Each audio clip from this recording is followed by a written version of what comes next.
Жыныстык катнаштан кийин гусул алган соң уруктук чыкса, акса, гусул же даарат бузулабы? Жок. Гусул бузулбайт, даарат эле бузулат. Гусул алгансызда. Өзү мындай тугандар маселе. Төшөк маселеси болгондон кийин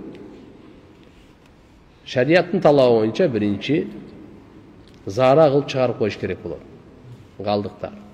Андан кийин анан булганган жерлерди жууп, биринчи даарат алып, анан бүткүл денени 3 жолу жууп болот да. Гусулдун сүннөт жолу ушул. Даарат, анан гусул. Гусул алып, даарат алсаңыз бид'ат, исраф, күнөө болот. Биринчи даарат алып, анан гусул алсаңыз, сүннөтү менен кошо аткарылат. Эми азыркындай моментте гусул алып алды, жуунуп алды. Андан кийин эркектик урук чыкты. Буга гусул кайра важип болбойт. Себеп дегенде гусул качан минал ма'i дафиq деп коет. Ал кайсы атырылып чыккан судан гусул важип болот. А жөн эле чыгып калды, адан гусул важип эмес ал. Түшүнөсүңөрбү? Тиштин деснасынан алма же нан жегенде канаса даарат бузулабы? Эгерде түкүрүктүн түсү үстөмдүү болсо бузулбайт. Кандын түсү үстөмдүү болсо бузулат. Смотря сиздин тишиңизден канча кан чыгып атат, ошону айтсаңыз, ана мен айтып берейин. Эгерде жөн эле тиштегенде кээде алмага чыгып калат го, атакында түкүрсөңүз аппак эле, бузулбайт бу да. Жөсө кээде банан жеп, кээде алма тиштегенде, мына кичине кандын немеси көрүнүп калат. Болобу? Андан панданча билинбейт, ал кан барбы жокпу, көбүнчө мына эмелерде. Ошондой каратып түкүрүп көрүңүз. Түкүрсөңүз аппакпы же кызылбы? Акпы же сарыраак болсо бузулбайт. Түшүнүктүбү? Кандай үстүндө болсо анда бузулат. Атак мындай кармасаңыз кан чыга берсе, анда бузулат ал.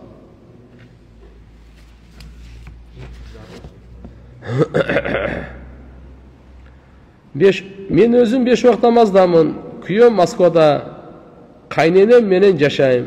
3 балам бар. Кайненеме такыр жакпайм. Өзүм иштейм.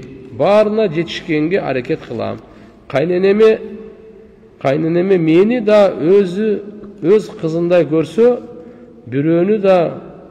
бирөөнүн көз жашынан корксо, кантип кетип калайын дейм. Балдарым үчүн жашайм дейт. Балдарым үчүн жашайын дейм. Дейт экенсин. Балдарым үчүн жашайм дейт экенсин. Кайненеме намазда дуа кылам ар дайым. Жүрөгүм мага жумшарт де. Ниетти оңдоп, амалды оңдой бериш керек, азыркы айткандай. Адам баласына разы кылышлык кыйын. Алланы разы кылыш оңой. Адам баласы каратып, биз ахирет алдыбызда болмоюнча, биз деле, кайнене, келин деле оңолбойт, ачыгын айтайын.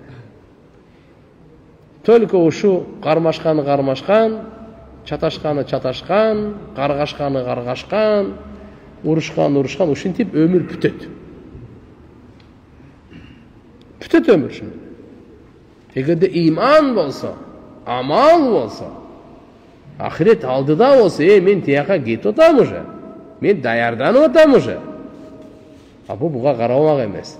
Даже экөөнүн бирөөсүндө эле, даже кайненеде же келинде болсун, айырмасы жок. Бирөөсүндө ошо пикир болсо эле уже маселе чечилет. Экөөндө жетим жок, ошон үчүн проблема. Устаз, мен түшүмдө Меккеге барып келдим. Жалгыз эмес, жолдошум экөөбүз. Анан Каабага кирип, ичинен аппак сүткө окшош бир нерсе ичтим. Кайра келе жатып, жолдон чөп ташыган машинанын үстүндө жашыл чөптө отуруп келдик. Түшүмдү жоруп бериңиз. Эми мен туугандар мындайым. Түш жоруй берсек, биз сабакка алып кетип эле, күн сайын сааттан кечке элдин түшүн угуп, жоруп отура берип, түш жоруу деле илим, алхамдулилlah, эмне карап. Бирок ана сүт, эгерде сүттү ичкениңди түшүңүздө көрсөңүзчү, бул илим. Алхамдулилlah. Жашыл чөп дагы алхамдулилlah жашоонун жакшылыгы. Мен динден алыстап баратам, иманым алсырап, өзім дават кылам, бирок жыйынтык жок. Нафсимди кантип тыям? Нафсимди кантип тыям? Оңой эле, өлүмдү эстегенде эле тыйылат. Башка нерседен нафс баш бербейт. Пайгамбарыбыз айтканда, "Аксиру зикра хадимил лаззат, яни ал-маут."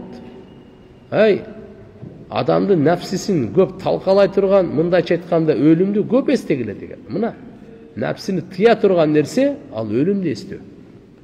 Өлүмдү эстегенде коркпоңуз. Өлүмдү эстегенде адам коркпош керек. Өлүм иманды тазартат. Күнөөлөрдөн тобага тез алып келет. Адамды кичпейил кылат. Нафсинин каалоосун сындырат. Өлүмдү эстөө биздин динибизде ибадат. Өлүмдү эстөө эмне экен? Өлүм бул акыйкат. Буну эч ким четке кага албайт. Өлүм өз убагында келет. Бул акыйдат. Акыйдат же? Акыйда. Өлүм өз убагында келет. Эрте келбейт, кечикпейт. Адашпайт. Өлүмдү эстегенге эрте келип, эстебей койгонго келбей коюп, андай жок. Түшүндүңбү? Эстесең деле, эстебесең деле өз учурунда келет. Эстесең деле, эстебесең деле өз учурунда келет. Эстеген утат. Эстеген не алат экен? Эстеген утат. Эстеген утат. Пайгамбарыбыз эстеткен. Эстебесе болбойт. Күн сайын эрте менен багымдап да, кечинде шамда ла илаха иллаллах вахтаху ла шарика ла, лахул мулк ва лахул хамд, юхи ва юмит деген сөз бар. Ва хува ала кулли шайин кадир. Ар бир намазда бунусу жок. Юхи ва юмит. Бирок саар кеч бар. Ошо саар кеч эстеп тур деген сөз.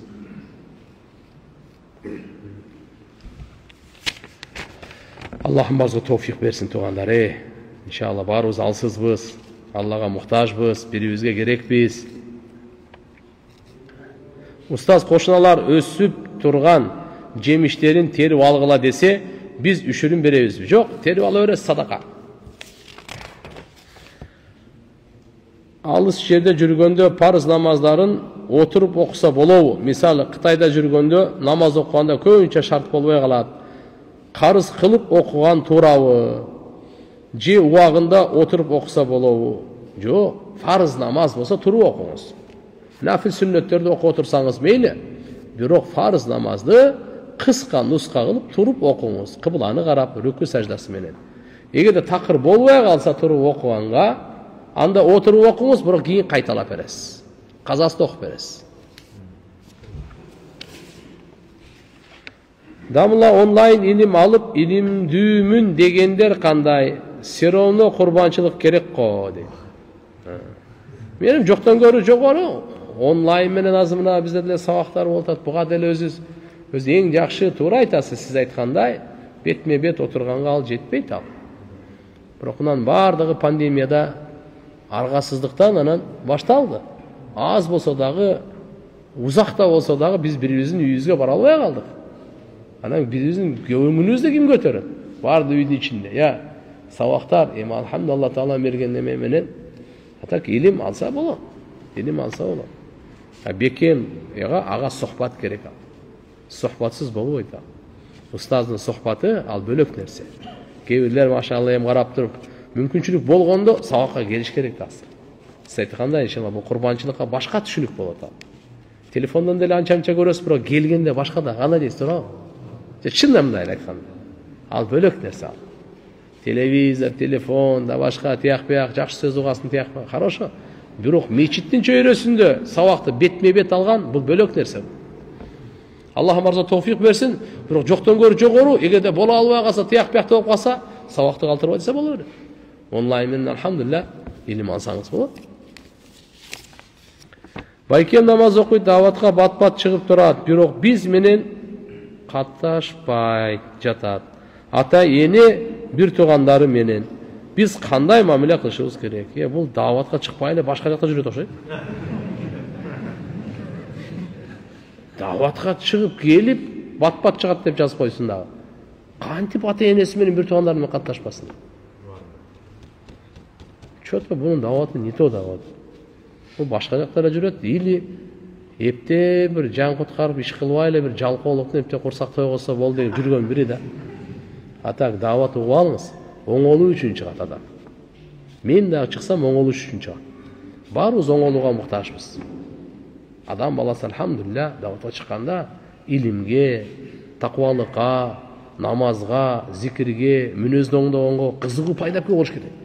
Оңолууга хотя бы бир кадам таштасын, бир ступенька көтөрүлсүн. Оңолуу жолуна арамды аз болсо дагы азайтсын. 10 жолу алдаса, ушуну 5ке түшүрсүн. Bir günde 10 жолу сөксө,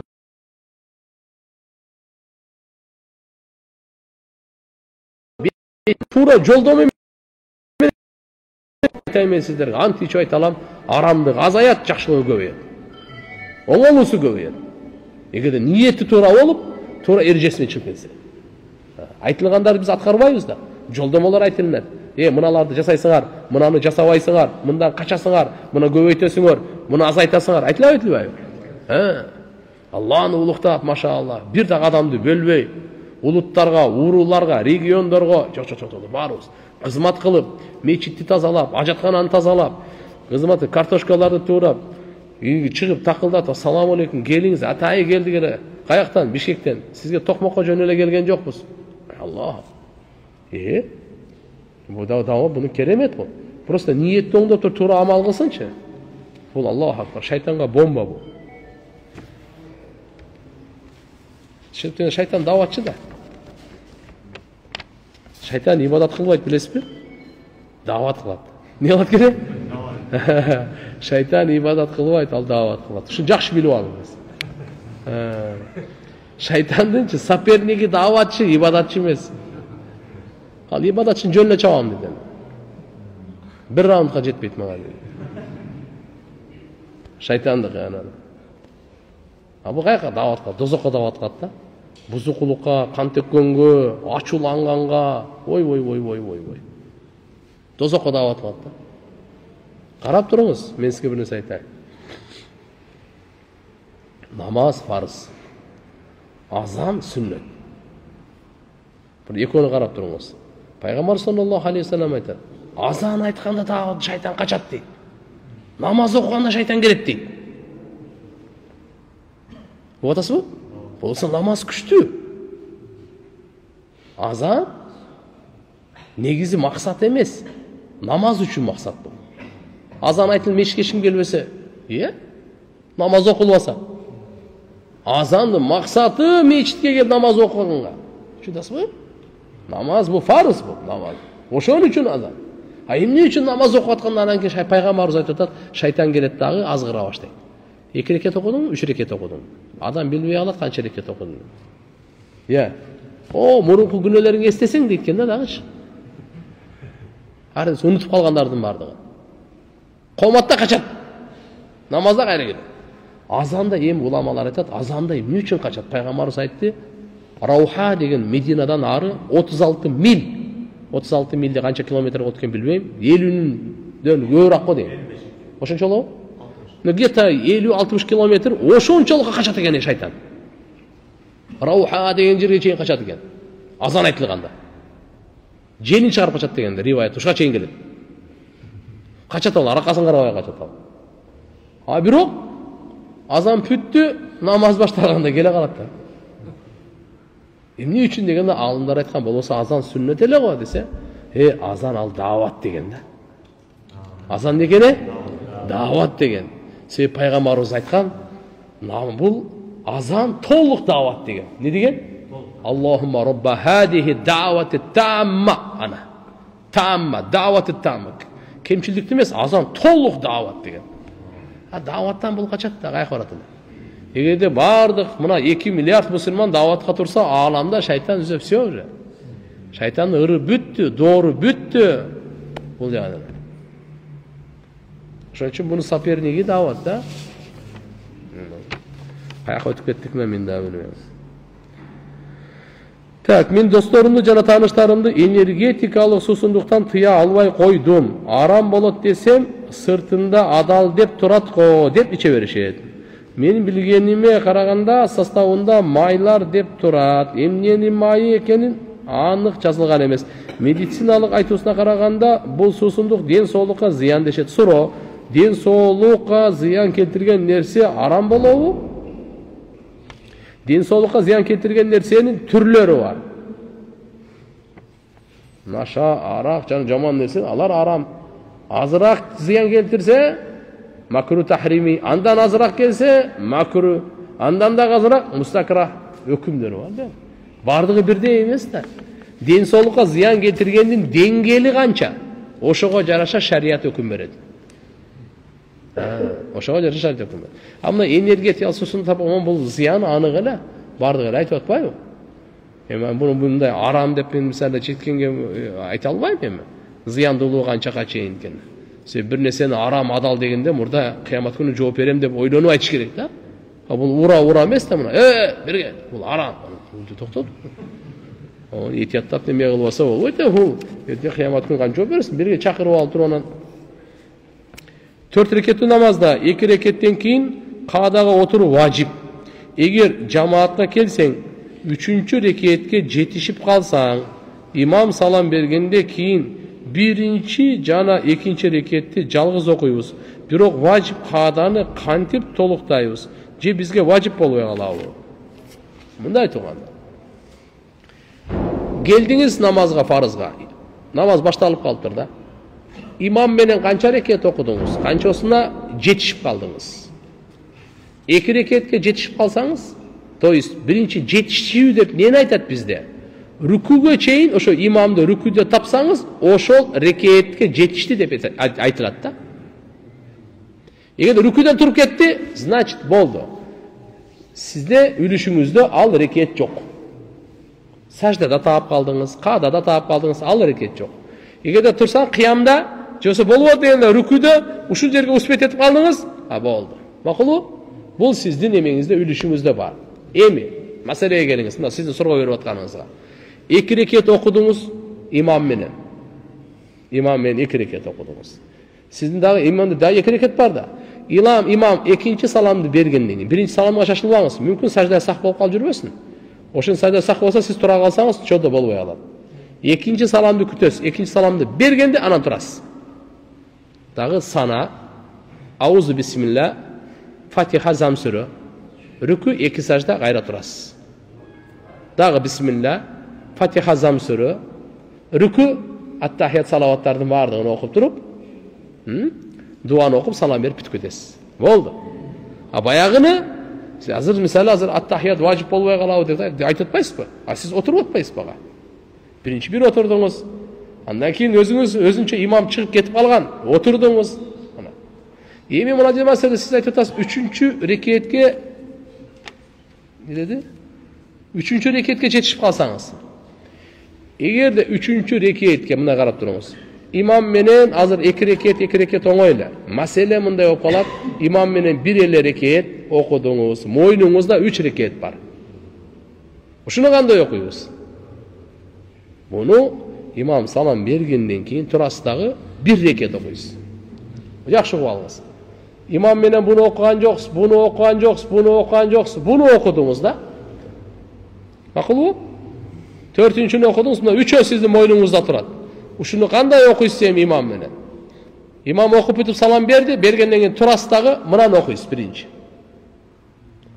Ушуну окуганыңызда бул жерде эмне бар эле? Фатиха менен зам сүрө бар. Түшүнүктүбү? Ушуну окуганда сиздин мойнуңузда уже 2 рекет окудуңузбу? Ошон үчүн аттахиятка отурасыз. Түшүнүктүбү? Аттахиятка отурасыз. Андан кийин турасыз дагы Фатиханы окуйсуз дагы зам сүрө окуйсуз. Себеби мына жерде 2 зам сүрө бар да. Зам сүрө окуйсуз. Дагы турасыз дагы Фатиханын өзүн окуйсуз, толугу менен бүтүрүп коесуз. Болду. Макулбу? Саламатсызбы? Боюнда бар келинге үйлөнгөнмүн. Өзүмдүн 2 балам бар. Кыз 12-ye чыкты. Boyunda var kelinge üylөнгөнмүн деп туган. Угуп алыңыз. Бул арам болот. Нике өтпөйт. boyunda var gelin эгерде талагын алган болсо, ал төрөгөнгө чейин эч кимге турмушкан ал неме боюнда бар ал төрөсүн ал. Төрөгөндөн кийин анан шариаттын талабы менен нике кыйсаң өтөт. Ага чейин нике өтпөйт. Бул иддада нике өтпөйт. Кудай сактасын, кээде ушуну билип туруп атайласа, ыймандын коркунучу бар, ажырап калат. Этияттасын.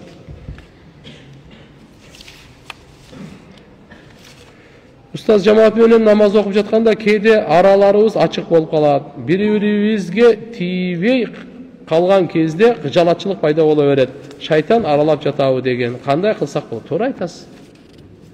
Ошон үчүн пайгамбар саллаллаху алейхи ва саллям айтканда, намазды түз алгыла. Тасфияту суфуф деп коет. То есть сапты түз алгыла. Сапты түз алуу намаздын ичинде намазды тургузууга кирет бул. То есть намаздын ичинде дегени пайгамбарыбыз айткан: "Фа инна тасфияту суфуф мин иқамати ссала". Намаздын тургузуу, намазды барды канча нерсе менен тургузуп атсаңыз, ошонун бир бөлүгү сапты тегиздөө. Сапты тегиздегенди угуп алыңыз. Согончок менен тегизделет. Алдыга аркага. Бул жагычы ийин менен. Түшүнүктүбү? Каяк менен? Ийинге ийин тийгизип тургула. Ошон үчүн жакыныраак туруш.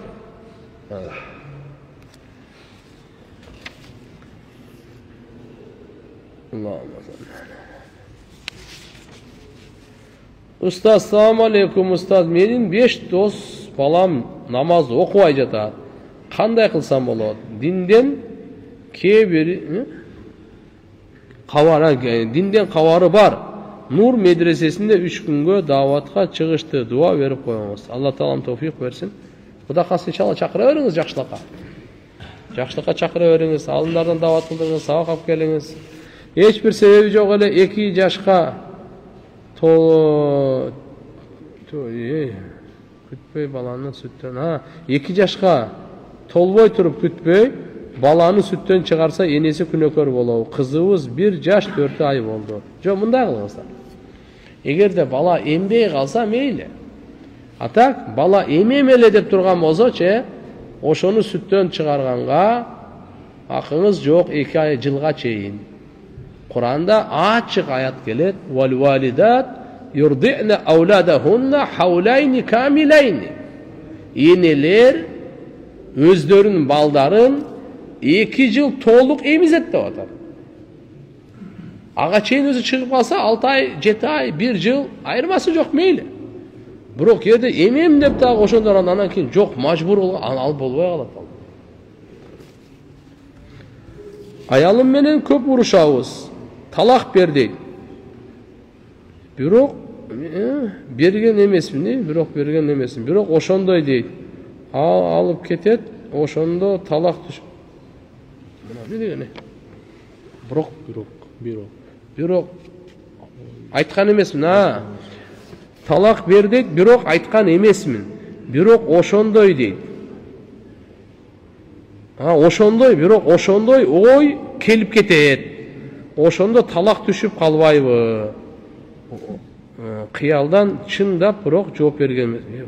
Тасырлар бизди кыйнабай, кичине жакшы жазсаңыз жакшы болот эле. Мейли. Караңыздар. Талак бер дей берет, талак берген жокмуңуз, бирок ойда келип кетет, талак берсеми деп. Талак түшпөйт ага. Оюңузда 99 жолу талак берейин деп берсеңиз дагы түшпөйт. Түшүндүңүзбү? Ойдогу талак эмне? Түшпөйт. Талак бердим деп ойлогон. Түшпөйт ага. Тил менен чөт. Не менен чөткене? Тил менен чөт. Экинчиси, жогол көзгө көрүнбөй, бирок ошону ниет ажырашуу болсо ошондо түшөт. Ой менен талак түшпөйт. Мечит куруу себептору жөнүндө көп айтылат. Медресе куруу себептору кандай? Хадистер барбы? Мечит курганда сооп берилеби? Мечит кургандай сооп берилеби? Мурда туугандар заманда мечиттин ичи медресе эле да өзү. Мечиттер эле? Мен ошондо сабак ошол алат эле. Кийин анан акырын өзүнчө зданияда мындай кылып, албетте ошол жакта канча Куран, хадис окулат, ошончо сооп берилет. Хадистерде мисалы медресе курганга деп андай хадис жок андай. Макулбу? Мечиттеги эми мечит куруу Аллахтын үйү деп, себептен мечит Аллахтын үйүнүн ичинде 5 убакыт намазы менен эле чектелген эмес да. А медресе кийин жаңыланып барып кошулду. Атак илим алган, иманды үйрөнгөн, бардыгы пайгамбарыбыздын мечитин угуп алыңыз, ичинде кандай амалдар болот эле. 24 саат амал эле. Биздин азыр базарларыбыз, дүкөндөрүбүз, аптекаларыбыз 24 саатпы? Мечит 24 саат ачык, 24 саат амал болот. Түнү күнү менен сахабалар. 5 убакыт намазды окуп эле жаап койбойт эле. Иманды үйрөнө турган мечитте эле. Зикирдин халкасы мечитте эле. Конокту күтүп алуу мечитте эле. Талашып кеткендер мечитке келип чечим чыгарат эле. Үйлөнгөндөр башкашканда мисалы кимге мечитте болот эле. Аял келбейт, кыздар келбейт. Атасы келет, баласы келет, мен кызымдын макулдугун бердим дейт. Сен кабыл алдыңбы күйөө бала? Ооба, давай биякта курманды таркат дейбиз. Торттон давай бөлүштүр дейбиз. То есть, алхамдулилlah, конокту күтүп алуу дагы, конокту узатуу дагы мечиттен эле. Сапардан келсе да кеткенге, балага ат койгонго чейин баары мечиттен. Илимдин бардыгы. Бирок азыр кандай болбосун, алхамдулилlah, соо бар. Бирок мечитти, мисалы мечитти кургандай андай эмес ал. Шам куптан багымдат намаздарын үйүндү сыртка чыгарып окуш керекпи? Так, жөн гана такбирлерин айтып койсо деле намаз өтө береби? Үйдөн окуп калганда жана кома сырттан айтылабы же ичтен айткан эле жарай береби? Мынандай сурооңуз. Шам куптан багымдат намазын эгерде сиз жамаат менен окусаңыз, үйдө болобу, мечитте болобу, үндү чыгарып окуштук важип болот. Эгерде жалгыз окусаңыз, анда ыктыярдуу болот. Жалгыз окусаңыз, кааласаңыз ошол шам куптан багымдат намазын үнүңүздү чыгарып окуңуз, кааласаңыз ичинен окуңуз. Экөө тең боло берет. Бирок үндү чыгарып окуган жакшыраак. Коматы да үндү чыгарып айтасыз. Эгерде парыз намазын унутуп, биринчи рекетин үнсүз окуп, экинчи рекетин эстеп калганда, намаздын аркасында сажда сап кылыш керекпи? Же ошол замат намазды бүтүрүп кайра окуш керек? Жок, кайра окушкан кереги жок. Эгерде азыркындай кыраат кылыш керек эле, бирок сиз кыраат кылбай, экинчи рекетте кыраат кылдыңыз, сажда сах болот анда. Себеп баягы важипти таштадыңыз да. Угуп туруңуз. Ичинен окула турган жерде ичинен окуу, сыртынан үн чыгарып окуй турган жерде сыртынан окуу өзүнчө важип. Эгерде имам ошон үчүн Фатиханы ичинен окуп салса, мейлиби? Же болбосо пешин намазынан үнүн чыгарып окуп салса, анда сажда саху, мындайча айтканда, жаңылыш саждасын сөз кылыш керек болот.